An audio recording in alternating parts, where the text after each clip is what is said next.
The A Show. Where smart is the new sexy. And now, April Hunter. Good evening, everyone. I don't know if you can hear me or not, but my internet is all kinds of wibbly and wobbly. Are we all there, or are we working here? Am I clear? Welcome to the A Show, and hello to everybody joining us. Yeah, I'm having some internet issues, so I apologize.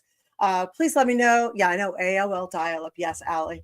So if you are, that's what I feel like I'm dealing with. I'm unhooking and checking, and so if you are having issues, let me know. But I'm not sure there's anything else I can do about it right now. Tonight we are expecting the amazingly talented and beautiful artist of dark fantasy art, Deanna Davoli, on to join us shortly. So in case you are unfamiliar with her, you should be. But she is a freelance fantasy artist based in Tampa Bay, Florida, who's been an artist since she was 14 years old. Imagine knowing that you wanted to do what you are getting paid to do since you were that young. Deanna grew up in ski country outside of Buffalo, New York, and is mainly inspired by nature and the wandering spirits living amongst her. Gotta love that. Yeah. Along with Gothic themes, emotions, music, mysticism, and spirituality. Seems like she fits right in here, right? Oh, yeah. She creates enchanting artwork using graphite, watercolor, pens, and Copic markers. See right here. Her work is sold worldwide and licensed by multiple companies. Deanna showcases her art at events like Bay Area Renaissance Festival, Sarasota Medieval Fair, Tampa Bay Comic Con, and Dragon Con. So if you are at any of those places, you can go check her out in person, and she's got an amazing booth. She's dedicated to creating beautifully dark art for life, hoping to inspire and enchant others. If you're not able to catch her and you're watching the replay, you can explore her world at deannadavoli.com. That's DEANNA, as in Victor, OLI.com. And one of the things we're excited to talk about, hopefully she can actually hear me when she comes on, is that she just did a Kickstarter campaign. So that should be fun to talk about. So we will bring her on very, very, very shortly. Wanted to say hi to everybody. Can you hear me? So I'm seeing freezing, blurry. Eva's clear. Yeah, I'm on Spectrum. Eva's not. So the irony is that I called Spectrum yesterday to ask about a renewal of my plan. And when I didn't decide to go to a higher plan, it seems like my internet is now weird. So. Go figure. Oh, okay. Right. So yeah, I'm seeing that I'm blurry, I'm glitchy. So I guess Eva might be doing the majority of the show. So anyway, I wanted to say hi to everybody in case, my internet ditches. Hello, Ricardo. Michael, hi. Alex, hello. Who else have we got in here? We have Allie. We have Winona. Hey. And I appreciate all of you coming in and everyone coming in. But yeah, the Spectrum is dropping things. So let's bring Deanna on so that maybe her internet works better than mine. So yeah, she looks clear in the background there. That's great. And I see Jamie. Hi, what's up? And if you're lurking in the background, we would love for you to sign in and join our chat too. So please do. Yeah. Hey. Hi. Welcome. Hello. So hopefully we did an intro for you. So hopefully, we're introducing you to people who may not be familiar with you. You have a beautiful background. I know. Thank you. As an artist, we always have portable walls. So it was just like this easy, 1, 2, 3. I'm just going to put up some of my walls that I already have. That's phenomenal. Nice. As I was thinking, so I put some of your stuff up. I have this one here. We did this one here. Thank you. So it's a little blurry, but yeah. Yeah, I know my stuff's all blurry right now, but can you guys see this? This is one of the tiles that I got from her at the Renaissance Fair recently. So much of your stuff, Deanna. Yeah. Thank you. You guys are spoiling me. Thank you. I appreciate it. So thank you deserve to be spoiled. Yes, thank you for joining us. I don't know how much you'll be able to hear or not hear, but I wanted to know how your Kickstarter went. So my Kickstarter is still live right now until Thursday morning at like 9 in the morning is when it's done. It's Okay. doing, I'm totally transparent, honest person.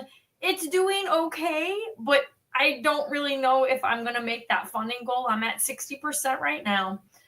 So I have still quite a ways to go. However, I am working with a publisher and, we're going to talk about a plan B, like maybe relaunching Kickstarter and learning from our mistakes if that happens. My husband has this wonderful saying. He always says, fail forward.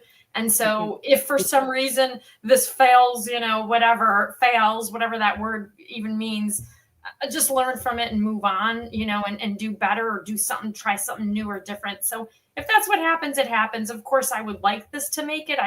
I've put in, months of time and effort. And so it was my publisher who is amazing, the Four Horsemen Publications. So of course I would like it to happen, but sometimes things just don't. And I do think the hurricanes, because I'm primarily in the Florida area like you all, I do think the hurricanes impacted a lot of people. And I'm kind of seeing that now too, which makes sense. I mean, people need a home and they're like living in campers or with a tarp on their roof because they, you know what I mean? So those things happen that I know affected, and I get it. It's just life comes in the way sometimes.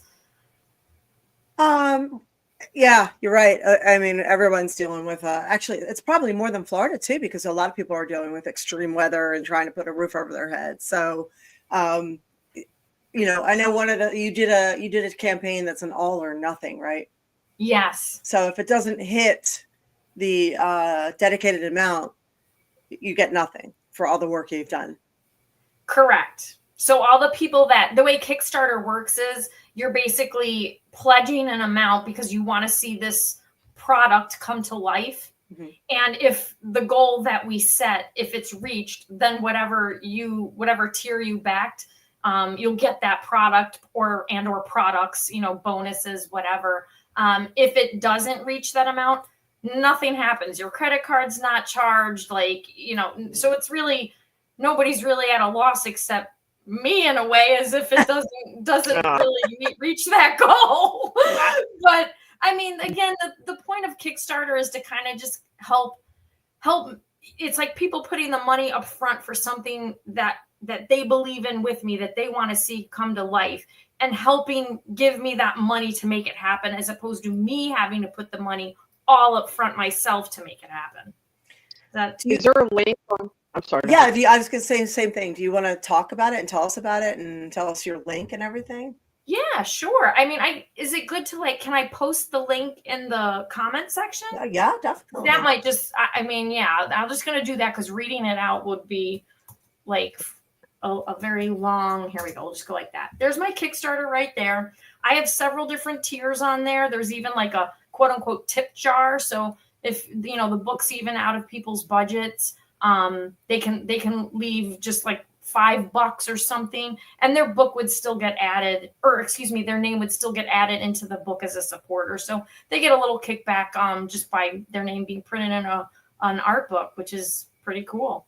But the book is a collector's book, so it's going to be more special than if you just did like a standard book. It has nicer, thicker pages. It will have purple foil gilding around the edges. I kind of made here. I'm gonna show this too. Oh, you put that up too, so you're good. You know how to share and do that. So we're at 6,000 of, where are we? 10,000. 10. Okay, there we go. Yeah. Well, and my publisher is the money person, not like they know like the cost and everything, so they definitely know what they needed and what happened. They're not me. I'm not the money person. I'm an artist, so I let them do the math. But I've even made like a sample kind of the book. This is just the cover. The interior. It's just wrapped around an existing book I already have. But just to give you an idea, like this is pretty much the size. It might be a touch shorter, but it's going to be about 8.5 by 11 inches, which this is. This is 140 pages. Wow. Mine will be 240 pages. So it'll Oh my be a gosh. much bigger book than this. But yeah, I designed the cover with my artwork. This will be purple foiling too. The spine here we got the back. So I know I got a little bit of a glare there. No, I can see it. No, It looks great. I can see it. Yeah. Yeah, I just did this all digitally. It's my traditional art, but then worked in Photoshop to make the cover. So, and back and everything. Yeah, So I it's, love your art. It's beautiful. Oh, sorry. Go ahead, Eva. No, go ahead. You're lagging, so it's hard for me to tell you talking. Oh, Sorry. I'm gonna have to do sign language. Like, I love your art. We're just gonna go like this the whole time. Right. Okay. Go ahead, Eva. Oh, You she take talk. over. No, I was just going to say that, so this is a book and compilation of all your artwork? Yes. story? Yeah. Okay. I mean, I don't have artwork that I did many years ago, like in college and stuff. I don't have that artwork. I would say it's artwork from like the last 15 years. Yeah, that's primarily what it is. And it's not just like a portfolio book where it's like you see just the art. It has the artwork, some like detailed shots of the artwork, meaning like close-up snippets and areas. And on many of them, I have like descriptions written about what inspired me to make them, hidden imagery. You know, like I have a whole huge Alice in Wonderland collection because I love Alice in Wonderland. I read the books as an adult and illustrated the characters as I envisioned them. So all of them have hidden references of their characters within the artwork. And I talk about that in the book. So there's like kind of these little hidden gems on top of the art, like hidden gems within the art. So I was just going to ask you that. So what inspires you? Yeah, and some of it is just, again, just nature and like a gothic sensibility. I've always been drawn to that. I grew up in the country, so I was out in the woods from, you know, I'm a Gen Xer, man. I lived in the woods practically. I'm kind of feral in a way. Oh, no, all the far. You know, so I was out in the woods a lot, and then once I was a teenager, I was exposed to like Anne Rice's Vampire Chronicles, and then you know The Crow. That movie was big. Like all that gothic lore and everything just always fascinated me. So I've always felt a desire to like combine the two, and that's kind of where all this, and Victorian stuff. That's kind of like where this all comes from. I love The symbolism you use, does it go anywhere or anything specific? I'm sorry, you were breaking up a little bit. I didn't hear that. Sorry. Oh, so she's breaking up too. It's not just me. Yeah, it's like staticky. Yeah. Okay. So I thought I was hearing it just because. You're clear. Ava's clear though. I can see Ava clearer than you, but I can hear you, April, better than Ava. Great. So between the two of us. I think mine's my earbuds because I'm having a hard time hearing, honestly. Okay. So I think what she was asking is the symbolism. How did you come to use so much symbolism in your art? You know, that's a really good question. I'm not sure I can totally answer it. I mean, again, when I'm reading, like when I read Alice Adventures in Wonderland, obviously the author inspired me with things that how he wrote things. And then a lot. Some of them, I call them Bob Ross moments because they're just happy accidents. So it's like one thing kind of started and then it's like, ooh, I like that idea. I'm going to work with that. And then it just kind of blossoms from there. And I don't really know where that seed of inspiration always comes from. But again, obviously his writing and the stories and the characters and their interactions with each other were a huge inspiration. But yeah, I'm not sure I answered that question well. No, you did. You did. Thank you. I want to ask a question too. Now I have what I see on this, but I was wondering, what is your meaning behind this one? You froze. Oh, there it is. Oh, so I started a series of birthstone broken dolls. Mm-hmm. And it wasn't originally intended to be birthstones. It just kind of happened that way because I was doing a lot of grayscale with like pops of color. Mm-hmm. And, you know, I always feel like there's so much beauty in the world and we are all so beautiful in our own way, but we all have these parts of us that are broken. That doesn't mean you're ugly. That doesn't mean you're not valuable or anything. It just kind of shows that no matter what you have broken, no matter how visual or maybe even not visual it is, that you're still there. You're still beautiful and part of this world. And that's kind of where that whole theme of broken dolls went. And they all kind of have their own little thing. Some of them are a little more creepy. Some of them are a little more warm. They're kind of all this like blend of, there's actually, I can't remember what it's called. Let me see if I can look it up quick. I'm drawing a blank on it, but there's these Chinese vases or pottery, I should say. That are fixed with the gold. Yes. And I love that. Because I know the name, I'm blanking. Yeah, there's a name for it. I can't think of it right now. But it accentuates the cracks and shows the beauty in the cracks. Mm-hmm. And it's kind of like a nod to that also. Mm-hmm. I did a whole thing. All of a sudden, April's clear, by the way. Oh, yes, you are clear. There she is. I don't know if I'm clear or not. To me, I'm clear, but that's good. Yeah, I see that too. What I see is a girl who has broken things that she's dealing with, maybe mentally, but her cat doesn't see that. Her cat loves her no matter what, and there's always loyalty there. So, yeah, spot on, April. So that's why I loved it so much. I was like, I really need that one. That's so cool. Thank you. I like them all for all various reasons. Yeah, some look like tarot cards. Some look like just, I don't know, inspiration or wild. I love your crows. You know? Oh, thank you. Yeah, I love walls with your art. I love crows and ravens. I walk every morning, and they have a tendency to follow me. I see them almost every morning. And hi, pretty bird. You know, I look up at them. They'll hang around. So I just have a thing for ravens. I've always liked them. Well, they talk back. Great. Yeah, the Japanese thing is called kintsugi. Kintsugai. Thank you. Yeah, I didn't even know. I said Chinese. See, that's how bad I am. I didn't. You were the same continent. There you go. I was on the Eastern Hemisphere there. So, how is it to make a living solely as an artist without needing a day job? That's got to be such a privilege and also a lot of work. Like a lot of work. It definitely is. I mean, I did have another job simultaneously for many years up until 2021. And that job I was able to work out of the house. And that really gave me a good balance, and it allowed me to do artwork when I wasn't as busy doing that, and have the weekends that I could be at a show, because I didn't really need that job, even though I was technically on call 24/7. I didn't really get called on the weekend.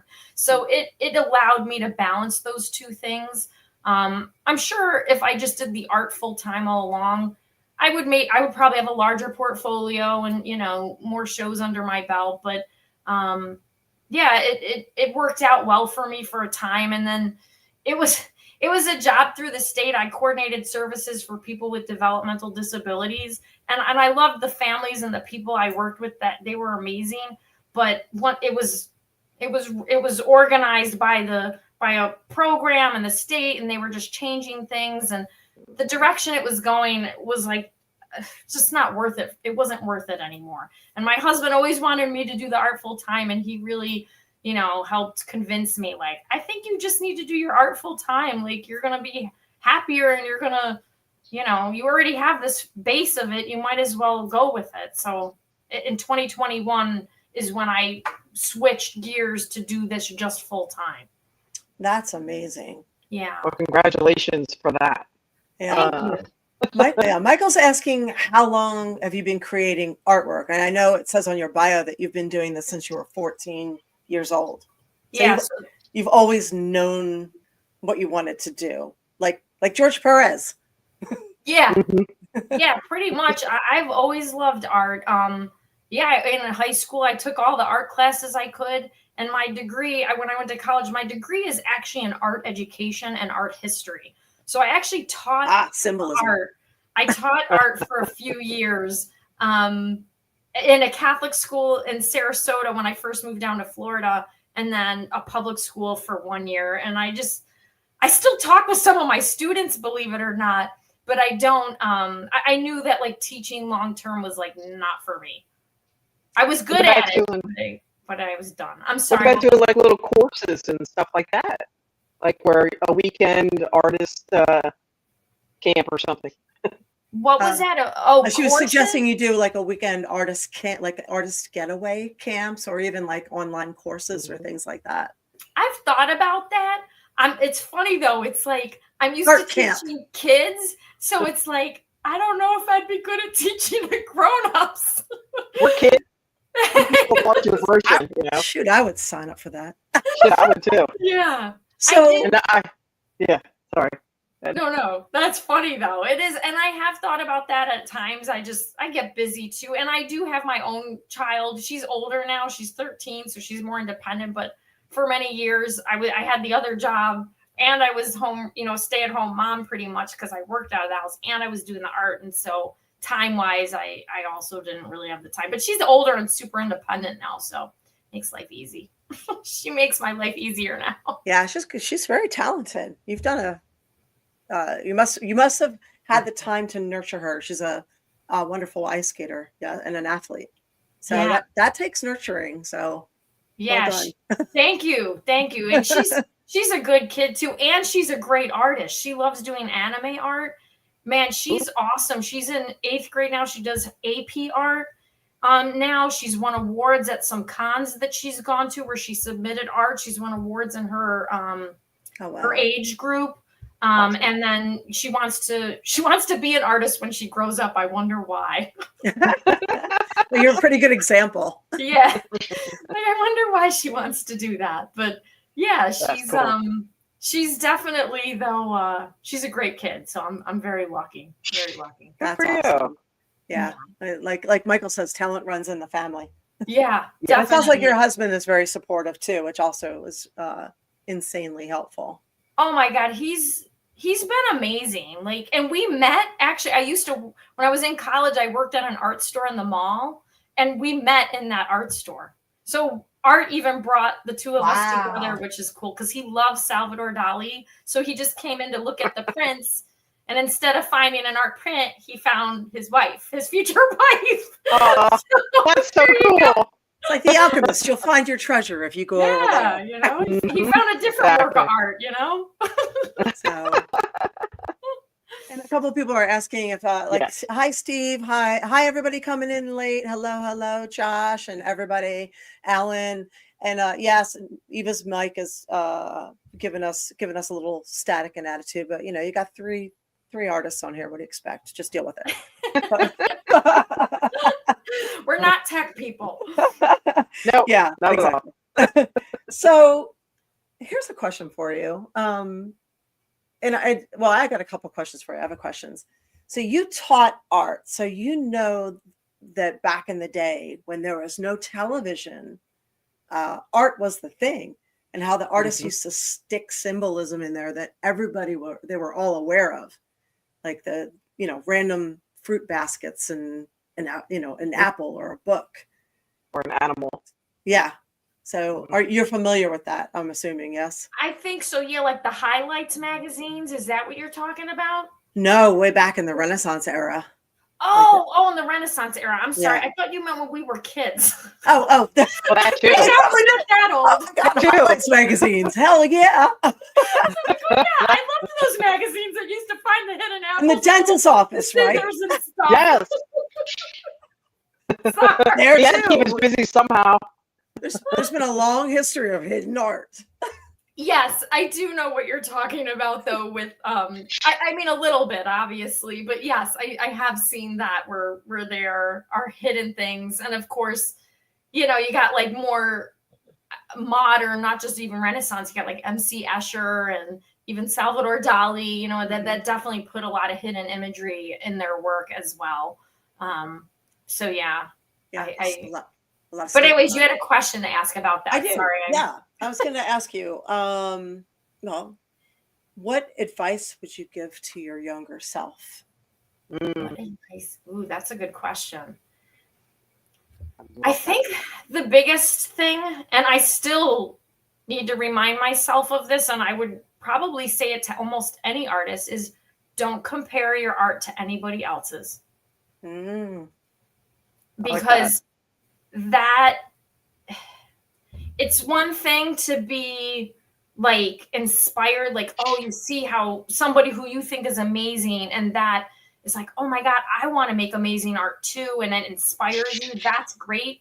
But sometimes, and I get stuck in this rut still too, I'll see somebody's art who I absolutely love, and then I kind of beat myself down that mine doesn't look that way. And I don't do it all the time, but it does happen. It does happen. And so that would be, even like I said, it'd be advice to myself now, in the past, and in the future. Don't compare yourself, your art, to somebody else's. That's actually really good advice. I like like that one. that. Yeah. Yeah. And it's not easy to do. It's one of the hardest. No, it's not. No, it's not. So, You know what? Even in any field, not just artists. You know? yeah, exactly. yeah. You shouldn't compare yourself to anybody, because I mean, No. that's just, We're all that's just different. a recipe of, yeah, exactly. Some people are more feral than others. So Yeah. who or what has been your biggest teacher? Biggest teacher artistically, I would definitely have to say Larry Elmore. If you guys are not familiar with who Larry Elmore is, and some people, if you're a Dungeons and Dragons fan, he is one of the original D&D artists with TSR back in the day. Oh, look at, is he on your mug there? No. Oh, no. When Eva's birds, Eva has birds. She adopts. Yeah. Oh. Yeah, she adopts birds, and some of them get really loud. And when they start getting loud during the show, you should drink. It's a drink. Time to drink. I'm in. Mm-hmm. Anyway, Larry Elmore, Dungeons and Dragons. Yeah, he I took a drawing or a painting class with him in 2009. Oh wow. And even though like I went to college for art, it was really art education. So I had more education classes than I did like studio classes. I had a few. I had a couple drawing, a couple painting, and then some like design type classes, but it was more education. So when I took Larry's class, it was only 1 week long, and I did it 2 different years in a row. I did 2 consecutive years in a row. I learned more from him in those 2 weeks than I have, than I had from any other artist. He is super down to earth, not pretentious, so helpful. I still talk with him. I actually talked on the phone with him last week. So about my Kickstarter. He's a great human. He's like legendary. He's just a legendary artist, and mentor wise, like he definitely, anytime I had a question about anything, even business wise, he would, he would be there for me or any artist that he knows. Like he's great. So yeah, I would say he would be my mentor. I can also actually put out another name. I'm going to say, Jasmine Beckett Griffith. She does a lot of big-eyed art, super well, like world-known artist. She wrote the forward in my book too. Yeah, she does a lot of cards, right? Doesn't she? Like not tarot cards, but the other ones, like the art cards. I have her stuff on my wall right here. You can't see. Oh, okay. There you go. If you Google her, you probably recognize her. I mean, she has a pop gal. She's at the Pop Gallery in Disney. She does some licensed stuff for them. She has her own line of stuff. She's with the Hartford Gallery. She's amazing. She also she does oracle cards. Yes. Oracle cards. Yes. Yeah. Oh yeah, it's doing that blurry thing. Yeah. But but you can kind of get a little glitch of it. But she's amazing too. Like again, anytime I've had a question or anything, I can ask her, and she's just so willing to be helpful to any artist. And I hope that I'm that way for other artists too, because I always get people that come in my booth and ask me questions, and I answer as long as I know the answer or can give any type of advice, I'm happy to do it. Yeah, that's her art right there. I know it's blurry, but You know, it's I just guess technical I have them difficulty already. She today. has Alice in Wonderland oracle Yes. cards that I have. yes. Love And those she cards. loves Alice in Wonderland like me too. So, and she wrote the forward in my book. That's amazing. So You should do which we need to Oracle and get tarot cards. kickstarted. I know. Yes. I know. We need to get your book funded so that we can actually read the forward in your book. I know. That would be nice. She wrote a beautiful forward too. Like I was crying when I read it because yeah. It's just like, really? You think that of me? Oh my God. Oh, Is there a link on your webpage to the Kickstarter, I assume? Yes. Yep. Yeah, right on the homepage there is. I have, I believe the banner, there's like a banner that comes up that should link directly. And then there's also, I believe, I gotta look. I don't remember now because I did it. Too much has happened in the past month and I don't remember. Yeah.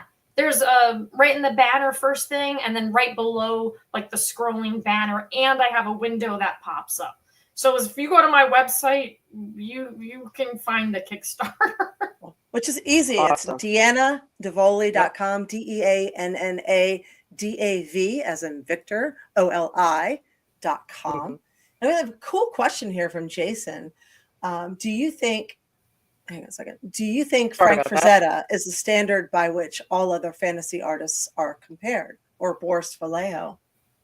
I mean, they are like one of the originals. And I do think, again, like Larry Elmore, Jeff Easley, and that whole group too, I feel like they are definitely like the core fantasy artists that really inspired and propelled so many of us to create this fantasy world, whether it's science fiction based or like woodsy fairy tale, Dungeons and Dragons type, yeah, I think all of them. But yeah, definitely Frank Frazetta would be up there on that list, I think.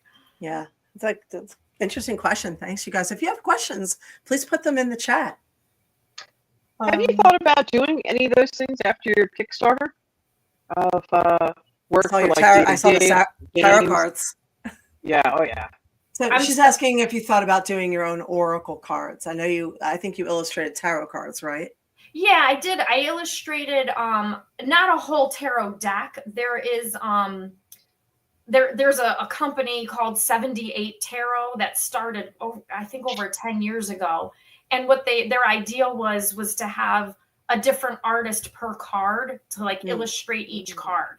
So I was in the original deck, which had no theme, and it's not in print anymore. It was like a collector's thing. So I was in that original deck, and then they've had, God, I think like 8 more decks maybe since. I was in their elemental deck. I was in their carnival deck. I was in their nautical themed deck. I think that was it. I think it was in those 4. And I told them, because then I told them I didn't want to be in a few more, like I had backed off then. And I was just like a backup artist. Like if they had some people that dropped out or whatever, if they needed it, I just was busy with shows and I wasn't able to commit to the deadline that they had. And I didn't want to like be one of those people that like didn't provide what I said I was going to do. So yeah, but they're a great company too. They're all women owned. They started it on their own and that. So yeah, so they're great too. Could you not use the art that you've already created and to create an oracle deck of your own? It's so funny you say that, because I was just talking to another artist friend today about Kickstarter. He's had like some amazingly successful Kickstarters. And that was one of the things he mentioned to me. He's like, do you ever want to do an oracle deck or tarot? Yes, you do. I know. I would do an oracle deck before a tarot deck, only because tarot, there are 80 something images you need to do that. And I need to work faster than I do, but I don't always. And so I feel like it would just take me so long to complete that. And I would get sick of it too quick. Like I would get bored with it. So I'm like, I'm not ready for that yet. Maybe one day, maybe it's one of those things I'll chip away, and then after 20 years, I'll be like, oh, I made a deck. But it's not something that I would like chip out like one after another. So I understand that. And if you ever need a writer, I might know one. Oh, okay, good. Yeah, because I'm writing not talented like that, I admit. Yeah, they're hard. You really have to. Yeah. So for everybody joining us late, and we do have some latecomers here, Deanna is doing a Kickstarter, and she is on her last 2.5 days, right? Yeah. Mm-hmm. So let me switch over real quick and show them. Hang on a second, share screen. Let's go back to this for just a minute, because I think this is worth sharing since we have a larger crowd now. Oh yeah. So we're 60% of the way here, right? So we're here. We got to be here. This is an all or nothing project right here. So Support her. 37 hours to go to get this book done. It's a hardcover. It'll be a foil. It is going to be gorgeous. And I just think it needs to be done. I think we could get Share it there. as much as you can, everybody. Yeah. I mean, if everybody kind of throws in a couple bucks, we can make it happen, I think. Absolutely. So, I mean, and it's just so pretty. I'm so excited. I know. Keeping fingers and toes crossed. Absolutely. So it's really easy. You can find it right off her own website, deannadavoli.com. She's got a link right there for this.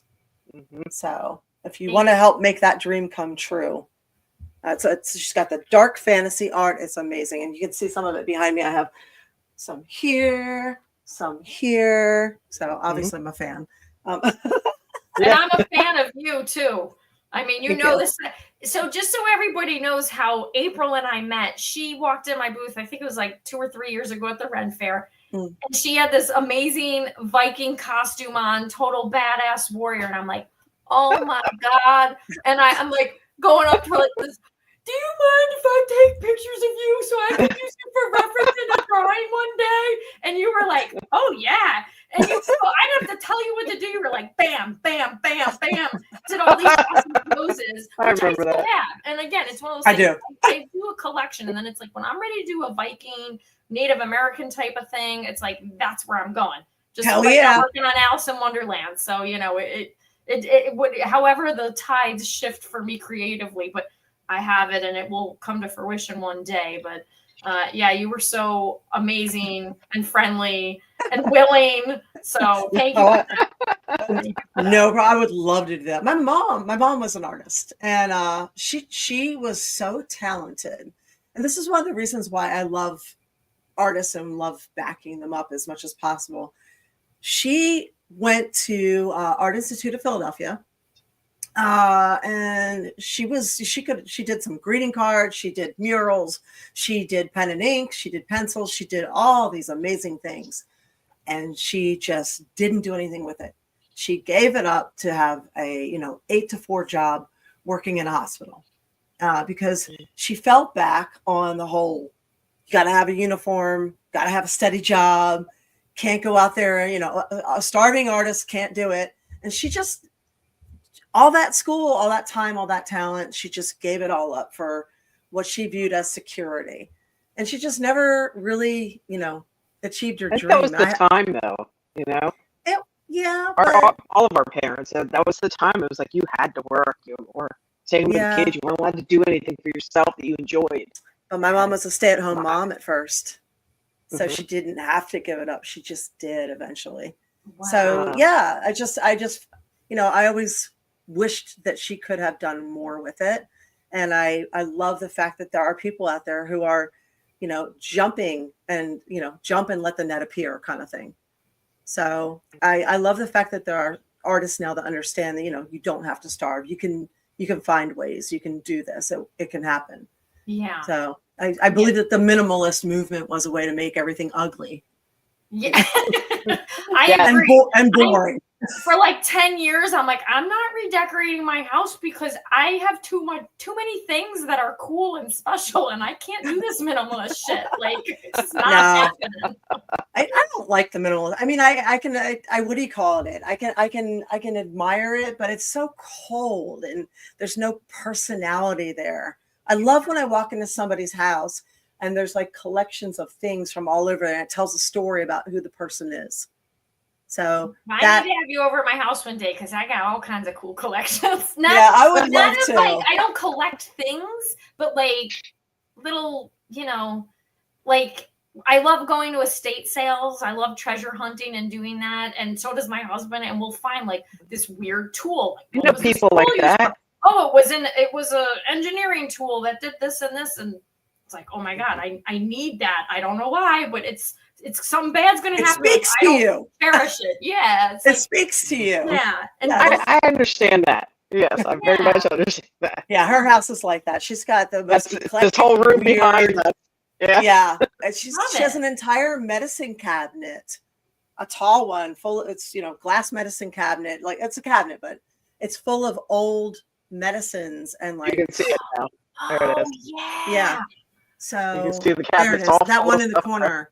It's full of like 1800s, early 1900s. Quack medicine, all kinds of stuff. Yeah, quack medicine. Like, when they say blowing smoke up your ass, she has the thing that they use to blow the smoke up your ass. Don't give away all my secrets. Oh my God. That's why I blur it though. There's so much shit behind me because there's no exactly like one thing. Oh my God, I love it. Winona's asking, what is your favorite subject to draw and why? Well, I can't say there's just one specific subject matter that I like to draw, but there are a few things that I would say are fit within this bubble. Women, I like drawing women, animals, and I like most insects. I like drawing insects too, but I am afraid of spiders, so I haven't got everyone. When are you going to draw a spider? I don't know. I don't want to look at one that one does not. So that's the only one I have not drawn yet. May I suggest the Cherokee spider? Oh, are you familiar with it?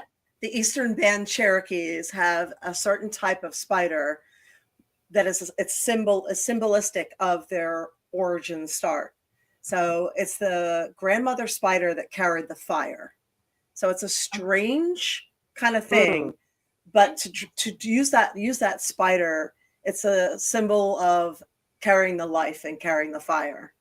So if you get a chance to look up the Cherokee spider, it's a little bit strange, but if you're into symbols, that one's interesting. I've never. If you ever go into spiders, and you can make something of that, maybe. And it was called the Cherokee spider. Yeah, the Eastern Band Cherokee Native American spider. Is it fuzzy? I don't think so. Okay.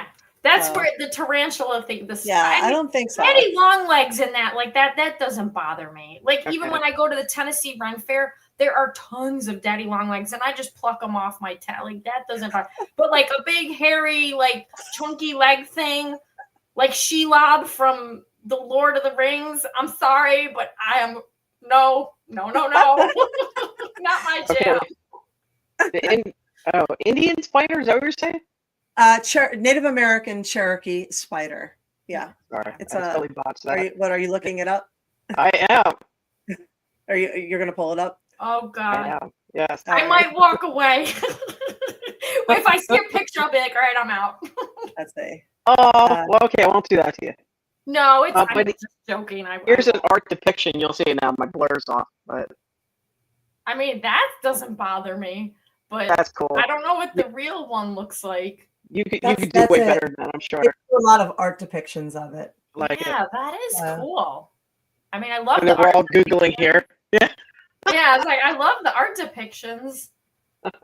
So it's usually pictured with fire. Oh, that's I love it. Cool. Yeah. Oh, I could see some awesome renditions you would do. Yeah. That's cool. Especially because we're on the East Coast and there's more Cherokees on the side than out in the middle of whatever. But anyway, yeah, I've seen it like that before. Yeah, just plain. Yeah. Yeah. That's cool. yeah.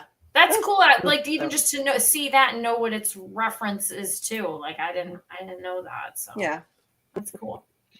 So here's another one before we won't hold you too much, but just basically, what does success mean to you?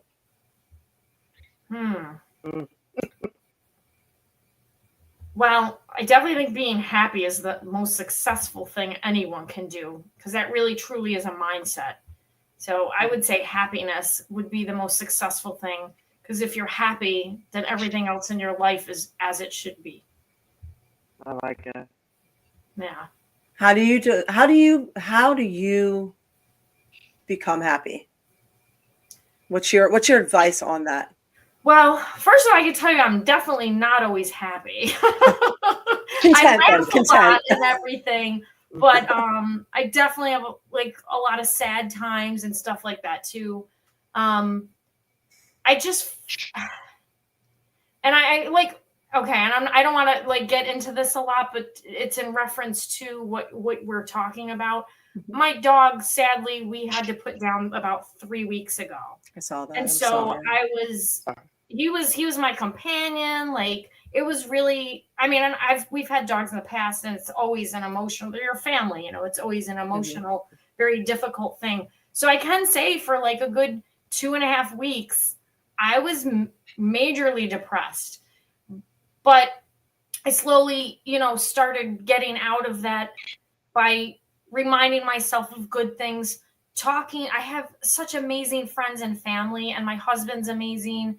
And just the support and being able to talk about it and reminding myself of all the wonderful gifts that we have already and cherishing my time that I had with the dog. You know what I mean? Like just all those things. It's to me, it's such a mindset.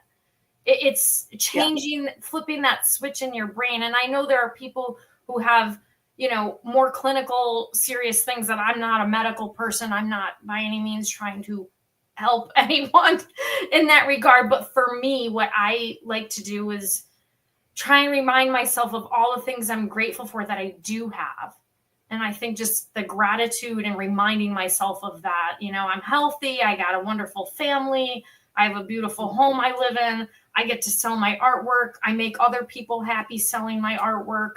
I'm so lucky. Like that's such a good thing and such a encouraging thing to keep me going and make me happy.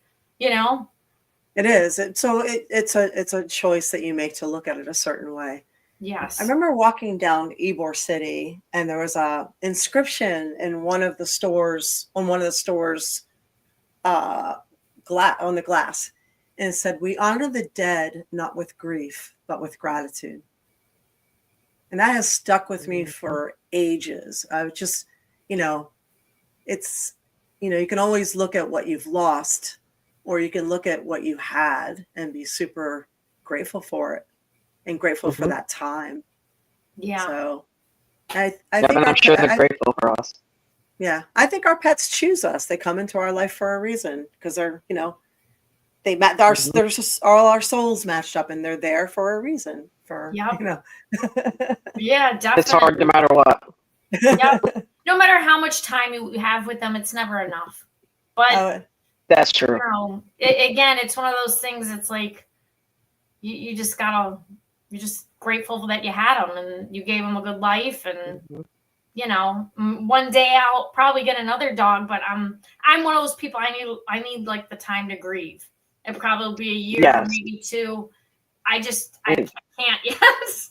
And they will pick you anyway. It'll be at some point, poof, hey, there it is. April can attest to that one. That's what happened to me. I said I'm not doing it again. And then a year later, somebody asked me to foster an elder dog. And then I had that elder dog. So I think it was a year after mine too that I ended up having my next dog. Yes, same thing. And Jamie is saying that unlike your phobia of spiders, his phobia is snowbirds. Oh, I have a really funny story to tell about snowbirds. So my husband's parents are from Italy, They are amazing humans. I love them to death. I'm so lucky. I have such wonderful in-laws. But they have like, you know, they do have still, even though they lived in America for 30 plus years, they do have still that heavy accent. And this is like, God, 15 years ago. My father-in-law, they're from Buffalo still, so they live in Buffalo. And they came down to Florida, and we went out to dinner with them. And the waitress brought the bill, and, you know, we're looking at the bill, and we saw that she charged us like an extra thing, like extra meal, whatever. And he looks at us and he goes, well, what do they think of we, snowballs?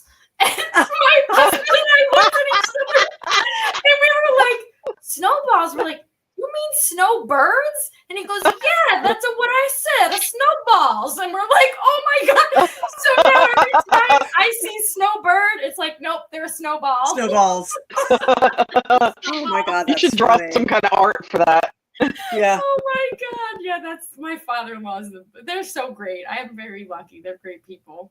That's funny. Well, good for you on that too, because, you know, coming from an Italian family, it can go either way on Italian in-laws, I'm sure. Yeah. Oh yeah. No, they're wonderful people. Like I couldn't ask for better family to be married into. So yeah. You're lucky. Very lucky. Yeah, I am very lucky. You're very, lucky. Very lucky. Yeah. No. So what do you have coming up soon? Anything, or you're gonna be? Yeah, actually, I do have the Tennessee Renaissance Festival coming up. That starts in May. It's all the weekends in May. So I drive up there. I'm there like I'm there every weekend, but I drive up the first weekend, and then I fly back home on Monday, and then I fly back on Friday. I work the weekend. I fly back on Monday, fly back on Friday. Wow. And then I'm there the third weekend, and then between the third and fourth weekend, I stay with a friend of mine in Atlanta, like right near Atlanta. It's about 3 hours away. So so that's May for me. I'm all over the place. Wow. That's a lot of work, but yeah, it is. And I do it all by myself. Like, my husband's an engineer, so he can't take off of work. He'd love to go with me, but he can't. So it's a lot, but again, I would rather be doing this any day than something else. So yeah, you know, working for somebody else. And yeah, and my job too. I mean, one thing about it too that I do kind of like, I know some people, it's, you know, and when you get older, it gets harder in that, but like, I'm very grateful that, like, it's because I am home sitting around a lot if I don't exercise. And I do like that it like keeps me active. It's like, oh, I got to lift all these bins. I got to set up my tent, and I can pretty much do it all by myself. And I like that. I like being independent. So yeah, that helps. Sorry. I thought I turned this off and it's dinging. Oh, that's all right. That's enough of my birds, you know. Yeah, or my dog barking. That was probably going to happen too. Oh, I didn't even hear your dog. He actually went into the cage tonight. It was a shocker. On his own? Wow. He's growing up. Gentle encouragement. I have a corgi, and he's very loud. Oh. He's very. Matter of fact, I read a children's book about it, and somebody said an idea. Perhaps Deanna could illustrate April's next children's book. Oh yeah. So he's just so loud. So, Is Max in the corner? Yeah, Max is sleeping. So. Aw, that's great when they're your like office buddies. It's great. They are. Yeah, I never do a show without them. Hang on, let's see this. Oh, you got pictures or video? I'd love to see. Right there. Oh, buddy. Look at that. I love he's just sitting on the couch with you. That's so he cool. just sleeps the whole time. So yeah. I wish really he's just waiting for dinner though. Oh. Well, if reincarnation exists, I'm coming back as a beloved pet, man. I'll tell you that. I'm gonna come back as a bird so I can shit on people. I'm kidding. Sorry. I got some making up to do there. Oh, I love that. That's so great. Oh my God. Peter's asking, hi Peter, what's up? Peter Vinton, who is a really amazing artist in his own right, he's asking if you've ever gotten as far north as King Richard's Fair in Massachusetts. Your work would fit right in. No, I haven't. Would love to do more fairs up north. But I can't be gone. The reason I'm able to luckily do Tennessee is because my daughter's older now. So it's like she gets off the bus, comes home. Like, I don't need to be here. She's, very self-sufficient that way and independent. But to do some of those fairs up north, they're like 7 to 10 weekends. So I don't really have the means, just like the Bay Area Renaissance. So, it's 7 weekends. I don't have the ability to be gone that long right now. I'm hoping one day that would be more feasible. Maybe when my daughter graduates high school, she goes to college, whatever, it might be easier. But again, I want my husband with me, and I don't know at this point in time, I don't know if he would be able to work remotely that long or anything. So I want to do more up north. I just don't know. I don't know if it's feasible. How feasible it is. Yeah. I have tried to get into, because the Maryland Renaissance Festival has guest weekends. And so I have applied for that for about 5 years now. And I've heard it's so hard to get into. Like, there's just a really long waiting list. And, maybe they already have 10 artists. They don't want another, artist. I don't know. But I know friends of mine who applied. It took them 8 years to get in.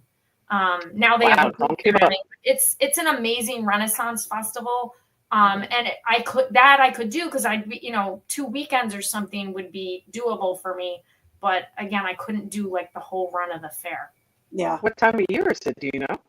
It's in the fall. So I think I don't know if it starts right before Labor Day weekend or right after Labor Day weekend, somewhere right around there, I think. And then it goes for like 9 weekends.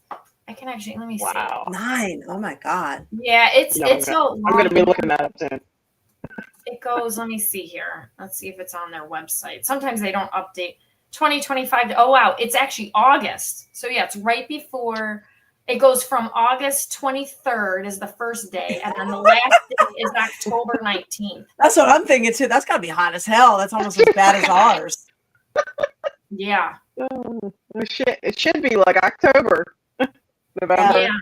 Peter's saying Maryland is probably the East Coast's biggest show. It is truly amazing, but yeah, very hard to get one's foot in that particular door. I'm still trying myself.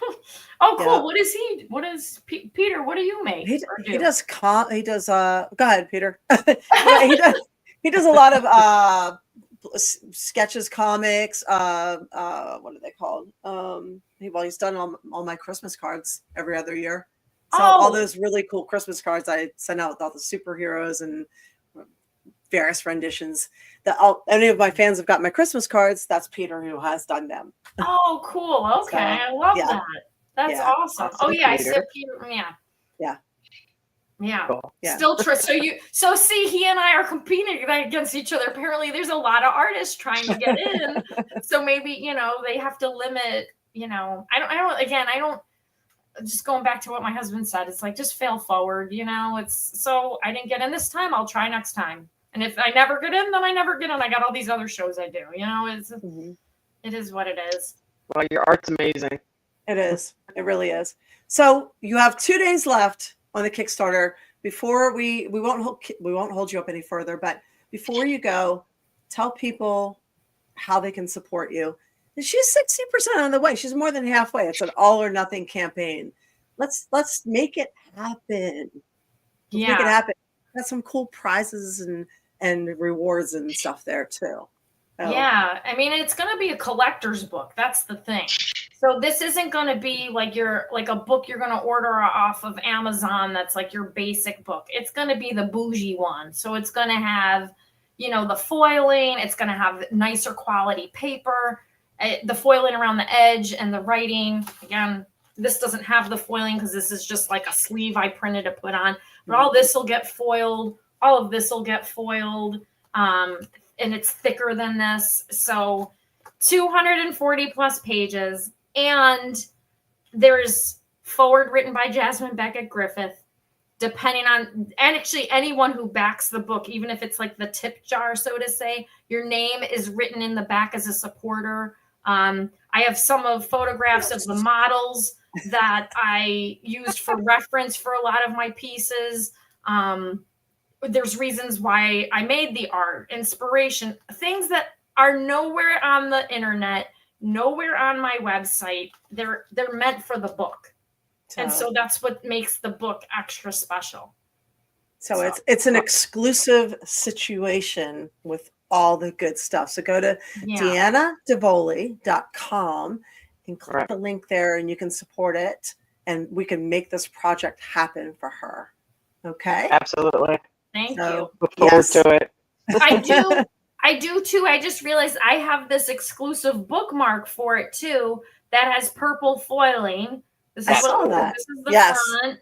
That's the back. Ooh. It's like very, I know it doesn't look thick on there, but it's like a thick bookmark. You know, like here's a piece of paper and here's, you know, so it's like a heavy duty bookmark, and it's got this gorgeous foiling on it. This is exclusive on Kickstarter too. So if people, I want that. Depending on the tier you back to get the book. And honestly, at this point, which I know my publisher wouldn't care if I say this, even though they don't all, no matter what tier you back, doesn't necessarily include this, I will throw this in anyway. Like this will just get included. So I'm just looking to get this thing going.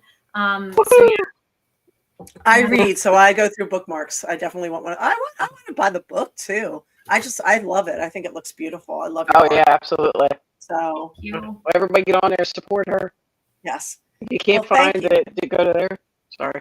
Yeah. Deanna Davoli, DeannaDavoli. If you're watching a replay of this, she has until Thursday night, right?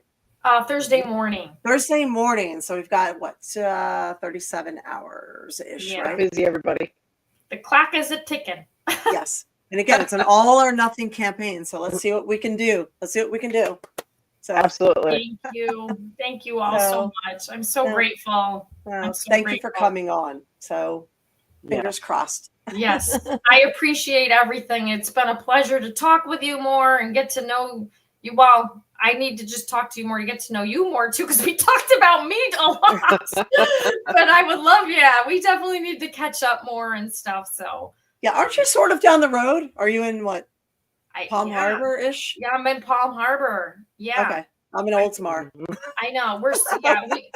We need to like make a point to be like, let's go off to dinner. Let's do something. Like we really need to, all three of us.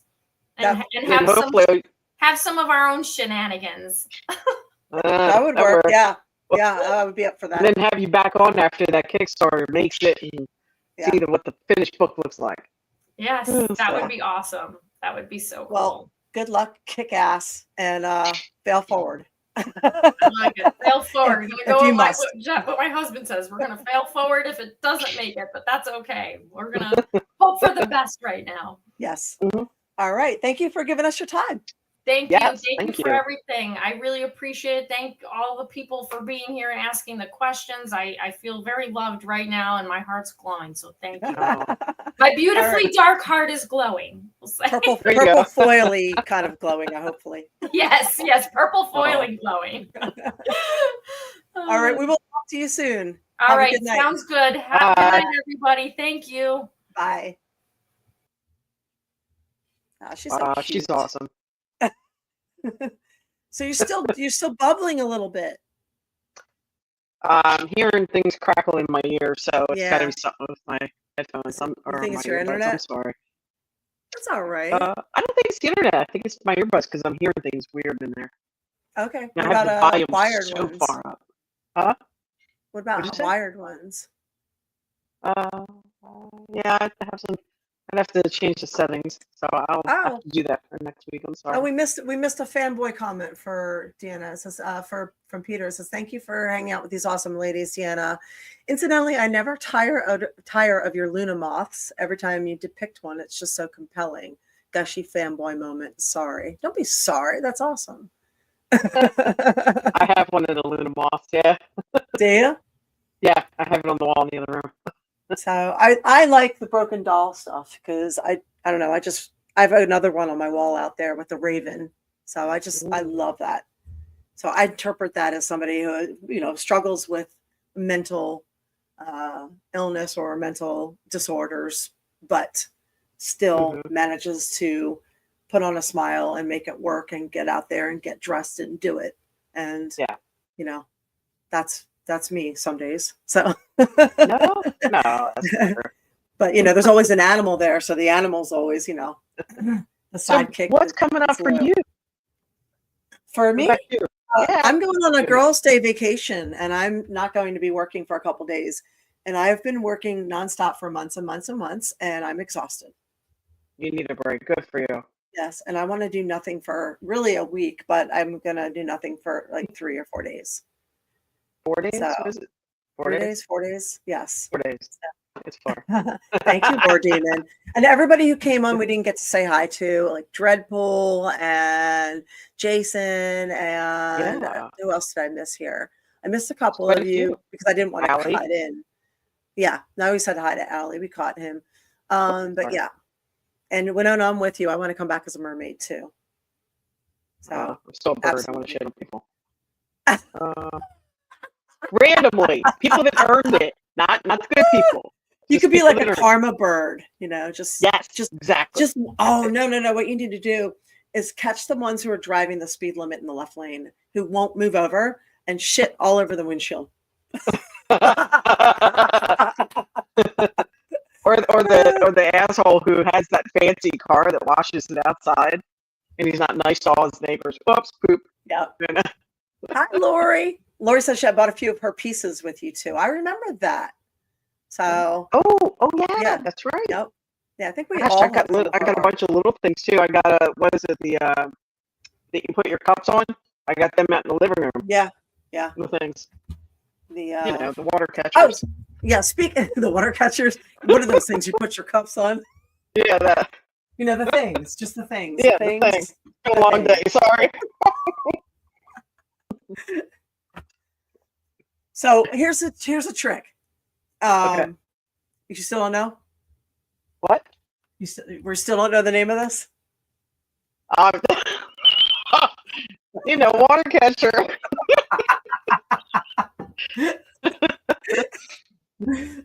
Hey, come on, it's been a long fucking day. Come on, you can do it. Nope. A fucking coaster. It's a coaster. It's a coaster. All right, leave me alone. Okay. All right. Yes, it's a coaster. So, hey, thanks, Michael. Coaster. Yes. No, I got that one before. Oh no, it was Michael. But yes, it is Michael. Thank you. So here's a trick for you guys. So, speaking of memory issues and having long days and us getting older, and anybody who's dealt with concussions or any kind of brain trauma.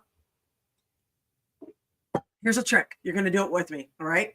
Because there's a middle part of your brain that does not get worked out, and if you don't do certain things. And if you don't work at things like sign language, that middle part of your brain is responsible for memory. So, what kind of sign language? No, real sign language. Oh, sorry. No. So try this with me. Thumbs up, pinky up. Now switch. You guys do it at home too. Nope, you have to do it accurately. Switch. Shit. Switch. Wait. Here we go. Okay. See, that's what I'm telling you. It's a lot harder than you think. Nope, pinky. So here. It's gonna get bad real quick. Are you gonna be doing this while you're on vacation? I do it every day, multiple times a day. You're supposed to do this multiple times a day, and you have to do it accurate. So when I was first doing it, I was doing it like this. I was going like this. So you train your brain out. It is embarrassingly difficult. It is. But this is something that staves off dementia and Alzheimer's. So, nope. There you go. So try it here. Okay. Oh my God, this is gonna kill me. So, and the point is to do it as accurately as possible. And then once you master it, then you start going fast. Well, see, that's why you're smarter. I'm not smarter. Well, you said it's the frontal lobe. See, I'm doing it right. See, I forgot to put my thumb up.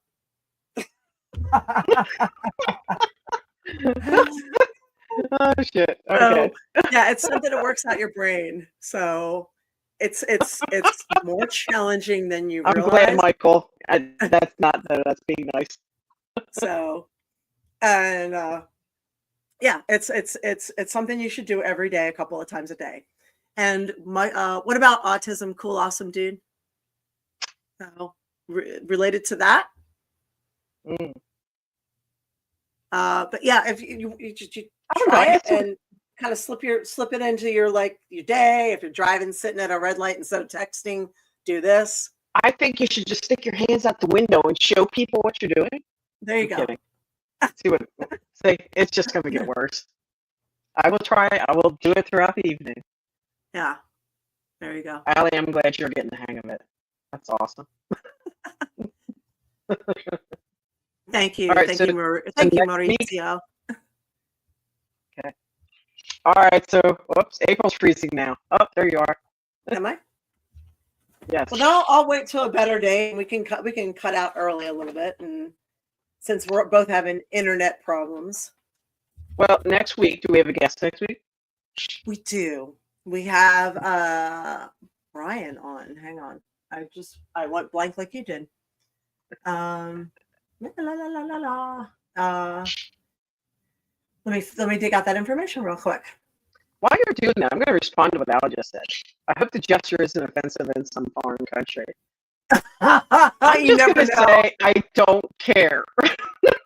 Okay, and there's actually a brain exercise. So yeah, it probably is somewhere. So we're going to have on Brian Donahauer next week, and he is a QHHT master, basically, which is quantum healing hypnosis technique. And he's written a couple books, and his latest is The Awakening Code. There are a few others. I managed to get a couple copies of his book, so I'm gonna take a look, and see if I can read as much as possible before he gets here. But he has a very interesting take on AI. Really? That is, I guess, a little bit contrary to what we're being told or fed. So, he believes there's a real consciousness that we are all integrated with. So it'll be really interesting to hear his perspective on some of these things. So it'll be very fantastic guy, or fascinating guy. Yeah, he is really fascinating, and he's been in the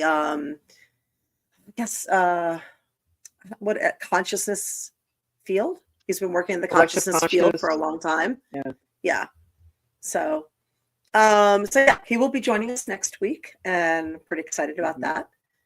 And cool, awesome dude is saying, mentioned that it helps people with dementia and Alzheimer's. I was wondering if it helps with autism. I don't know. That's a good question.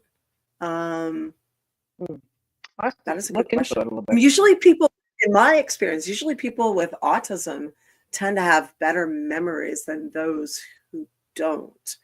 I'm sure that I'm not generalizing. I'm generalizing maybe, but I don't know. That's a good question, actually. It is. So I'm gonna the fellow at work. I'm gonna work that with him tomorrow and see how he is for that. I wonder if he'll just pick it right up too. Yeah, I can ask him. Yeah. Is he higher up on the spectrum than we are? He is pretty high. He's functioning. Yeah. I like him. He was a crack today. He's got no filter, which is even better.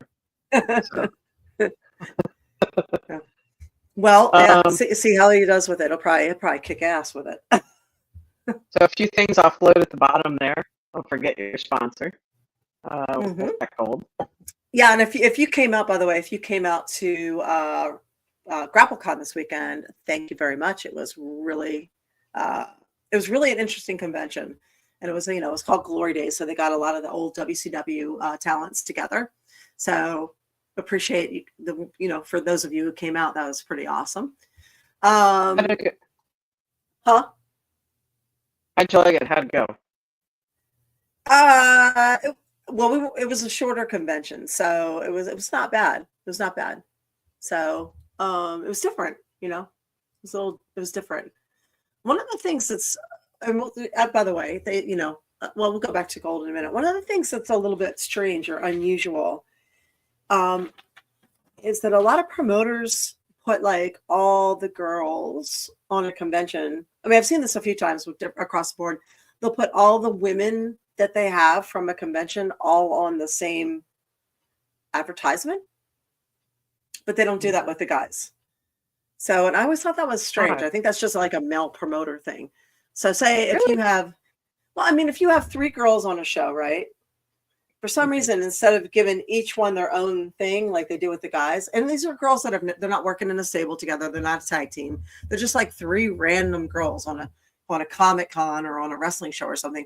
They'll take all 3 girls and just put them together and be like, look, we have girls on the show. It's like, it's so weird. That does sound weird. I don't know. It's like, did they take, I don't know, did they take 3 Asians and put them, like, we have 3 Asians on the show. We're going to put them all on the same flyer and say, we have 3 Asians. We got 3 black people on the show. We're going to put all the black people on one thing. We have 3 black people. Like the other girls that were there. It's so weird. Huh? Well, I could see if you guys had worked together to be on the same thing, but right, like we were in a tag team or a stable, like, but no, it's just 3 random chicks because the commonality there is that we happen to have, vaginas, I guess. I don't know. Or maybe even not that. Maybe it's just boobs. I don't know. You never know these days. You can't assume anything. So, well, did anybody throw any bits tonight for you to finish off with? No, y'all cheap asses. Nobody did. Yeah, throw your bits real quick. Otherwise, you're not getting shit. Hi, Benjamin. What's up? How are you doing? So, thanks for joining us. Better late than never, right? So yeah, if you want to stabilize your money, we have a wonderful sponsor on the show, and that is Wolfpack Gold. If you want to stabilize your money and make sure it, does not drop and it actually grows for you, your family, put it into some precious metals. That way you are securing your future, securing the future of your family. So go to aprilhunter.gold. That is not me. That is Tony. He is a wise wolf, veteran, trusted. They have everything. And for as little as $50, you can do a recurring buy. And if you choose to do a recurring buy, use code 1776 and you'll get some free constitutional silver. And they will take good care of you. So we are grateful. I saw they had some specials going on too. Some new specials starting today. Yeah, so. Worth taking a look at because gold is, gold is good. It's going through the roof. So thanks to everyone for joining us. If you are, listening to our replay, thanks for, checking us out after the fact. We appreciate it. Cool, awesome, dude. Was that nice? Is that redeem doesn't work anymore? You have to send bits. There you go. Oh, and I updated a whole lot on Patreon. So if you go to patreon.com/AprilHunter, I did what might be one of my coolest photo shoots ever last week. And I'm putting all the behind the scenes and everything on there. And I worked with a fashion photographer. We did some pretty weird, cool things. So the stuff you put up already is fantastic. Yeah, it turned out really neat. I got to actually do things and try some new things. And of course, we always add like wrestling matches up there and all the fetish stuff and writing and behind the scenes with that too. So it's a little bit of everything. It's like all encompassing, all the cosplay. So we have everything on there. So yeah, patreon.com, April Hunter. So thank you for being with us. And even though we didn't get any biddies, thank you. And next week, don't better forget, be saving that up and throw on next week. That's right. So we will talk to you soon. See you next Tuesday. God, that never gets old. Thank you. I can click this. Yeah, there we go.